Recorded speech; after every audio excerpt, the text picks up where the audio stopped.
Hey, happy Easter, everybody!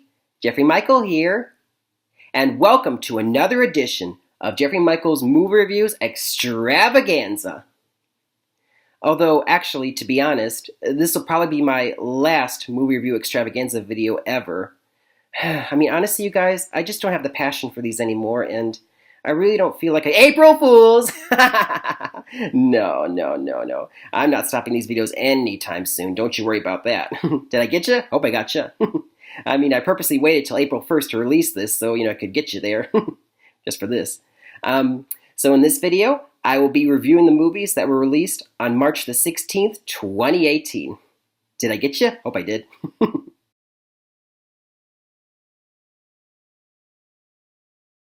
Alrighty then, the first film that I will review for you all is Tomb Raider, rated PG-13. It stars Alicia Vikander, Dominic West, Walton Goggins, Daniel Wu, and was directed by Norwegian director Roar Uthaug. Uthaug? I hope I pronounced that right. Anyway, so Tomb Raider is, of course, based on the classic video game series of the same name. The video game is about you play a girl named Lara Croft, who's an adventurer, kind of like a female Indiana Jones, and she goes off to explore and raid tombs, I guess. I don't know, I never played the game. Anyway, it was first adapted into the 2001 film Lara Croft Tomb Raider, starring Angelina Jolie, and the 2003 sequel Lara Croft The Cradle of Life. Now, both those films were kind of bland, over-stylized, had over-the-top action scenes, pretty derivative films. I mean, they were too video gamey, not very good. So this new Tomb Raider film is a reboot. It's based on the 2013 Lara Croft game, which explores the origins of Lara Croft, how she came to be. And so the movie starts off, Lara Croft, her father Richard Croft, was an adventurer who went missing on an expedition years ago when she was just a little girl. And so the movie starts off, Lara Croft is now played by Alicia Vikander. She's living in London and she lives a troubled life. She doesn't attend her college classes. She takes up boxing lessons. She works as a bike courier and gets herself arrested in the opening minutes. And her father Richard's old business partner comes and bails her out and tells her, "You need to accept your inheritance quickly or your father's estate will be sold off." And she's like, "Okay." So she reluctantly agrees and goes to his office, and she's all set to sign the papers when she discovers a clue her father left behind with a key. And she deciphers the clue, and the key leads her to unlock a room that her father's old study, where he had all his adventures were recorded. And she finds out his last known whereabouts, whereas he went to the island of Yamatai. He was trying to find the tomb of the Japanese queen Himiko, who was believed to hold the power over life and death. And she finally, determined to find her father once and for all, she travels to Hong Kong, and she comes across a guy played by Daniel Wu, who has a boat, who helps lead her through the Devil's Triangle, which is a dangerous place to get to the island. And in fact, they end up crashing their boat and swimming to shore to the island. It's there that Lara Croft meets Matthias Vogel, played by Walton Goggins. He's a leader of an expedition that's trying to locate Himiko's tomb. And he's also a member of a shadowy organization called Trinity. They're major antagonists in the video games. And will she be able to, locate the tomb before him? And will she find out what happened to her father? You have to find out. So you watch to find out. Overall, I thought this movie was a nice, fun adventure film. I actually thought it was much better than the last two Lara Croft Tomb Raider movies. I mean, this one is better because for the sole reason that this one, instead of being over-the-top action film, it actually tries to ground or make a more realistic take on Lara Croft. We actually get to know her as a character, and every time we actually see her get pummeled and bloodied up, and it's pretty realistic, and it stays grounded. It doesn't actually try to go too over the top, and that's actually a good thing because when you're trying to adapt a video game, it's hard because you want to be just like the video game, but you also have to make a film here and it has to be believable. And this film did a good job of that, I thought. Overall, though, it was a little tedious at times, and the plot, it was kind of the plotting was lazy, kind of a little slow at times. But I thought the relationship between her and her dad and everything was well developed, and had some good action scenes, and it was fun adventure film. So overall, I think I would give this one, everyone, a B. It wasn't perfect, but it was certainly one of the better video game adaptations I've seen like ever. I mean, usually they're crap video game adaptations, but this was actually a really good one. So if you're in for a nice, fun adventure film at the movies, then I recommend this one. Go ahead and see it. You'll have fun.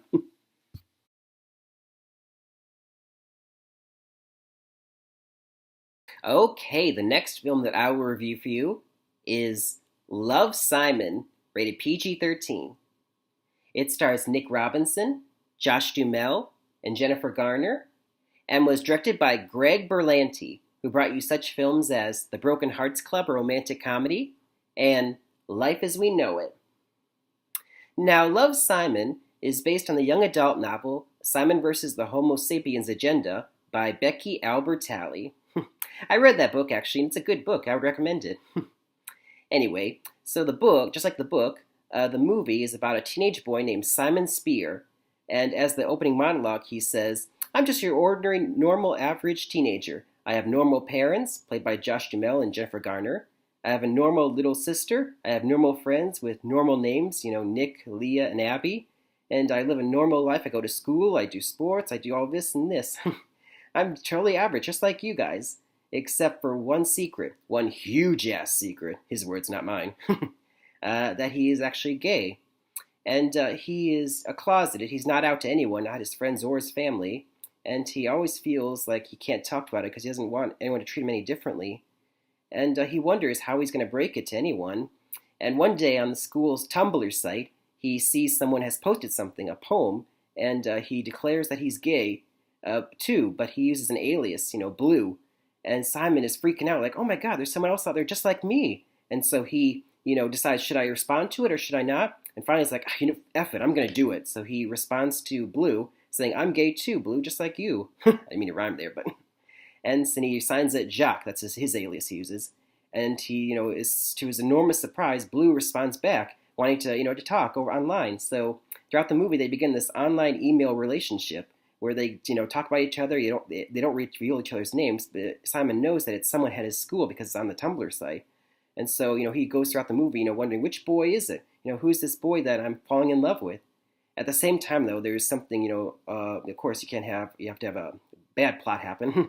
One day when he's using his email to contact Blue, he accidentally forgets to log out. And so when his classmates, Martin, sees that email that he left behind at the school computer, and he takes, pictures of the screenshots of the emails, and he shows them to Simon. Well, you're not going to tell anyone? Oh, no, of course not. One of your friends, Abby, I kind of like her. If you could introduce me and, get me involved with her, maybe I wouldn't have to show these emails. You're blackmailing me? It doesn't have to go that way.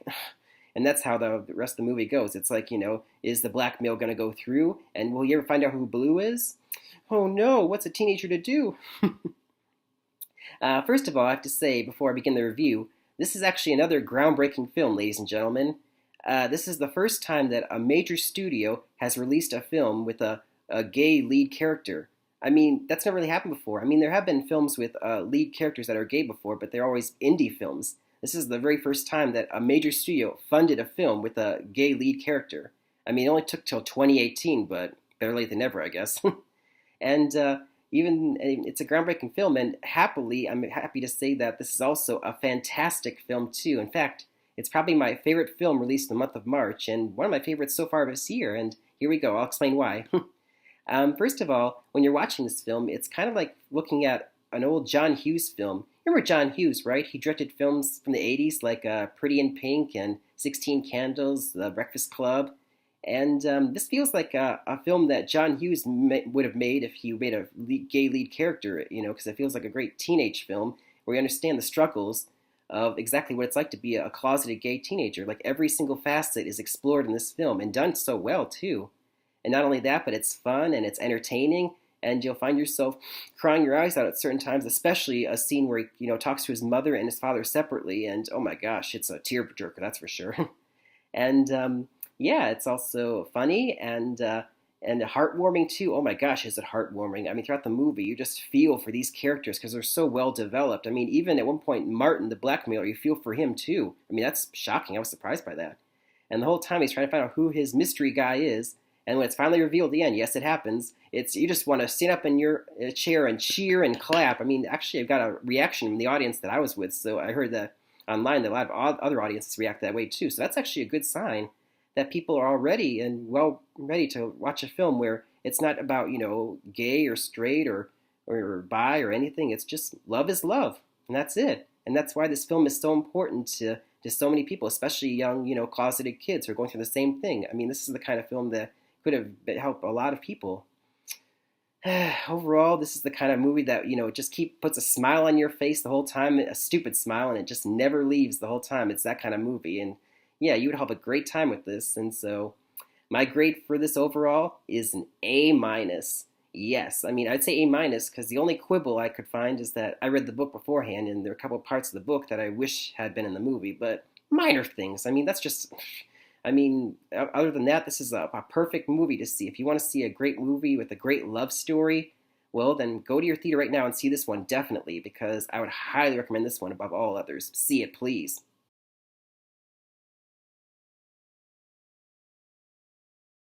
The next film that I will review for you is I Can Only Imagine, rated PG. It stars J. Michael Finley, Trace Adkins, and Dennis Quaid, and was directed by the Irwin brothers, who brought you such films as October Baby and Mom's Night Out. Now, I Can Only Imagine is about the creation of the number one hit song I Can Only Imagine, hence the title. For those of you who don't know, I Can Only Imagine is the best-selling number one Christian single of all time, and it's also the number one most requested Christian radio single of all time, too. So, it was first sung by the band Mercy Me, and their lead singer Bart Millard wrote the song. And so the movie is about the life of Bart Millard and how he came to write that song. And so we find out that Bart Millard, played by J. Michael Finley, grew up. His mother left him when he was young, and he was raised by his abusive alcoholic father, who beat him regularly whenever he was angry. Aww. And in high school, he discovered that he had a gift for singing when he joined the choir, and he also had a high school sweetheart named Shannon. But unfortunately, he also still had to deal with the abuse of his father his whole life. And the first chance he got after graduation, he left everything behind. His girlfriend, his father, his hometown, just took off on the road. And he ends up joining up with a band, and he becomes the lead singer with that band. They call themselves Mercy Me. And they travel around in a bus, trying to find gigs so they can make it big. And their manager, Scott, keeps telling him, I watch you sing, and you guys are good, but you're not great. You see, I feel that you're holding back when you sing. That I see glimmers of when it comes through, but, it's only there for a minute. So you've really got to, open up if you're ever going to be a great singer. And so, Bart realizes that in order if he's ever going to do that, he has to go back home and, resolve or, face his demons, once and for all. I mean, it's going to be hard, but he has to do it. What happens next? I can't tell you that. Let me just say, overall, this film was, obviously it's a Christian-based film, and I thought it was pretty inspirational and, heartwarming at times. And on a technical level, though, it could have been better. I feel like it was a little bland and by the numbers, kind of biopic. And also, one thing I didn't really like is that there was no subtlety in this film. Everything was very in your face. Like, just in case you couldn't figure out that the father was abusive and alcoholic, Dennis Quaid is all, like just this angry face right in front of the camera. It's like, okay, we get it. He's a bad guy. We don't need to have it shoved in our face like that. It's like, we're not stupid, the audience. And unfortunately, there's a lot of moments in the film where like that. It's like it's spelled out for you. It's like, I don't need to have it spelled out for me. I get it. Subtlety, please. On a technical level, it's not well made, but on an inspirational level, emotional level, it's very well done. I mean, there are scenes where, you really feel for him and, how the bad life that he lived and how he came to write that song that, inspired so many people. I mean, that part of the movie was really extremely well done, especially toward the end of the film where he has to sing the song I Can Only Imagine to a huge crowd for the first time. And, oh, wow, it just breaks you down. And overall, this film, I think I would give it a B minus. Technically it could have been better made, but emotionally it's not bad at all. So if you want to see a nice inspirational film, then this is a good one, I think, for you. So go ahead and see it if you want to. Okay, the only other film that was in release on March the 16th was 7 Days in Entebbe, rated PG-13. It stars Daniel Bruhl and Rosamund Pike, and was directed by Jose Padilla, who brought you that unfortunate RoboCop reboot. Let's pretend that never happened. So 7 Days in Entebbe is about a true-life story where in 1976, a group of terrorists hijacked a plane en route from Tel Aviv to Paris and landed it in Entebbe and held all the passengers hostage for a ransom, and how a group known as Operation Entebbe was launched to try and rescue these hostages. Now, I didn't see this movie, ladies and germs, and so there's no review or grade for this one. And honestly, the professional critics slammed this film. And also, movie audiences online also disliked it, so there you go. I guess I don't need to see it or need to tell you about it because everyone else has spoken, so why waste your time on a movie that didn't work? So, yeah, so I would not recommend it then.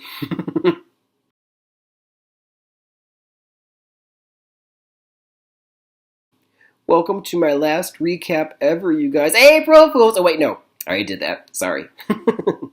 Anyway, recap Tomb Raider, B, a fun adventure film despite its slow pacing and flaws that provides a grounded take on the Lara Croft Tomb Raider character.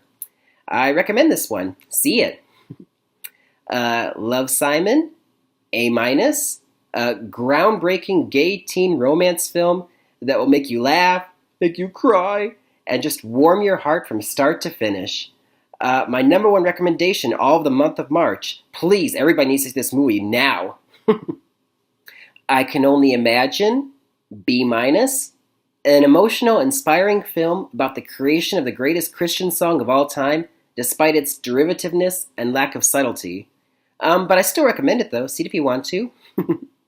And finally, 7 Days in Entebbe. No grade or review since I didn't see it, but the professional critics and audiences have slammed it, so there you go. Probably best you don't see it.